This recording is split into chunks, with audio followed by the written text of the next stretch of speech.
Tinikling is a traditional Philippine folk dance which originated during the Spanish colonial era. The dance involved at least two people beating, tapping, and sliding bamboo poles on the ground and against each other in coordination with one or more dancers who step over and in between the poles in a dance. It is traditionally danced to rondalla music, a sort of serenade played by an ensemble of stringed instruments which originated in Spain during the Middle Ages. The name tinikling is a reference to birds locally known as tikling, which can be any of a number of a rare species. And the dance originated in Leyte Island in Visayas. So now we are going to Philippines folk dance, which is palok. Palok is a from Kalinga dance in Cordillera is to be a tribal dance. The native of Kalinga perform this dance in most of their social event. Male dancers hold gangsa or gong, a percussion instrument made of the copper, and beat it when into the wooden stick. Some dance, such as the palok, dance are performed with traditional percussion instruments such as the gangsa or a small copper gong, a tubtob, brass gong, or a hibat, a gong played with a soft wooden stick. For many tribal dance, there are no external musicians. The dancers generate their own accompaniment with stomping and the clapping. Maglalatik. Maglalatik is also referred to as panlalatik or magbabao. Is a Southeast Asian form of dance. This indigenous dance style is said to have originated from the Philippines and it is performed mainly by men. Itik-itik is a Philippine folk dance form created by imitating the movements of duck, such as flying, wading, and short steps, splashing water on their backs like the ducks do. Itik-itik is originated from Cantillans where caudals were in. Itik-itik is performed to the tune of the hado. The musical instrument mainly used in the dance form is the rondalla, a string instrument. The costume worn in this dance form varies according to the gender, and they are as for men, the attire worn generally includes barong Tagalog, embroidered formal shirt considered the national dress of Philippines, or the camisa de chino, a colorless Chinese shirt with a short sleeves worn under the barong Tagalog, and white trousers. Men also sport a bright colored neckerchief. And for the women, the attire generally worn includes the barot saya, traditional Philippines dress for women, patadyong, a wrap around blue skirt, or the balintawak, a native dress of Filipino women consisting of their dress and skirt, woven of local fibers with a kerchief and apron to match. Women wear the bandana around their head, which makes the overall look very nice. Coracha dance is a dance that was originated in Visayas area and particularly danced in Bohol or in Visayas towns.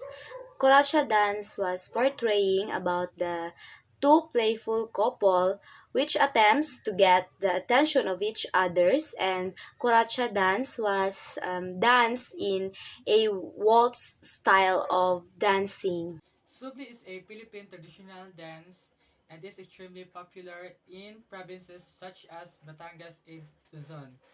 This dance is performed to honor of the Holy Cross of Alitagtag. So ito ay ipinaperform during sa buwan ng Mayo. So, bakit ito yung napaka-importante? Dahil, a subli is presented during a piece of a ceremonial worship dance in honor of the Holy Cross. So it is the patron saint of the ancient town of Bawan. Karatong. This dance is named karatong is a tuba gathering implement of bamboo. However, by hitting the bamboo with a stick, it produced different sounds. This dance named after the bamboo instrument worn by the male dancers around their waist. The karatong is struck to a past rhyme in the hopes of attacking good luck and driving away evil spirits. The female dancers dance with the sticks that are representative of bunga manga or mango trees. Karatong is the waray or native of the language in Leyte, or word for bamboo, during the olden times way before the Spaniards came to the Philippines. Also, karatong is a rural dance that named after the 3-foot bamboo object that the dancers wear around their necks and waist. This dance is called binasuan, which means with the use of drinking glasses. People balancing glasses on their heads and in their hands as they move. Binasuan is a Filipino folk dance in which the performer performing balancing tricks. This folk dance that originated in Bayambang, Pangasinan. In the Binasuan dance, celebrate occasions in the Filipino culture, such as weddings and festivals. How to dance binasuan.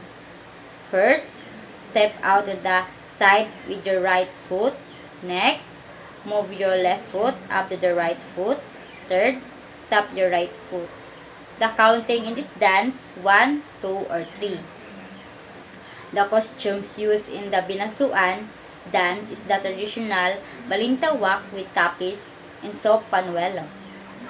The costumes used by the performers in this dance form. Music that involved in the binasuan dance is the musical instrument used in this dance form is the pitoy, composed of 2 parts A and B. It is the dance to the tone of pitoy oras. The skills developed in the binasuan is the ability not to drop a glass or spill any wine over the course of the performance. Maria Clara. Maria Clara dance is named after its province of origin. Maria Clara is one of the most sophisticated courtship or flirtation dances during the Spanish era. Maria Clara is pure and noble heroine of a novel who represents the finest qualities of the Filipino womanhood. We have 5 different kinds of Maria Clara dances, which is the aray, the cotes, the habanera botoleña, engañosa, and jota intramureña. And the dancers wear European 16th century dress but move to the sounds of bamboo castanets. Pantomina.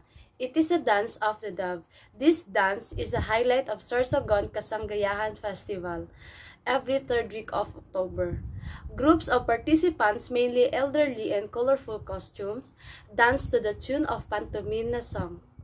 It is a courtship dance originated from imitating the courtship and lovemaking of the dove that then showed during the dance when men attempt to please the woman. Shouting is a folk dance that interprets a fight between Ilocano, Christians and non-Christians. This mock fight between rival folks is traditionally performed during Christmas at the town plaza or performed house to house as a form of traditional caroling show. Dancers perform kasakoting to receive presents or the local money called aguinaldo.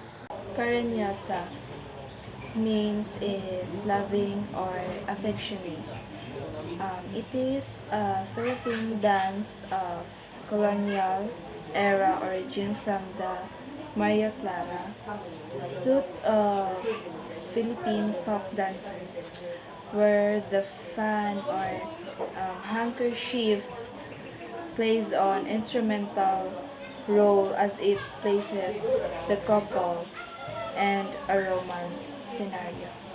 Pandangaw sa ilaw. is a traditional dance from the Philippines known as Pandangaw sa Ilaw. Is said to have originated in Mindoro from balancing lit cups.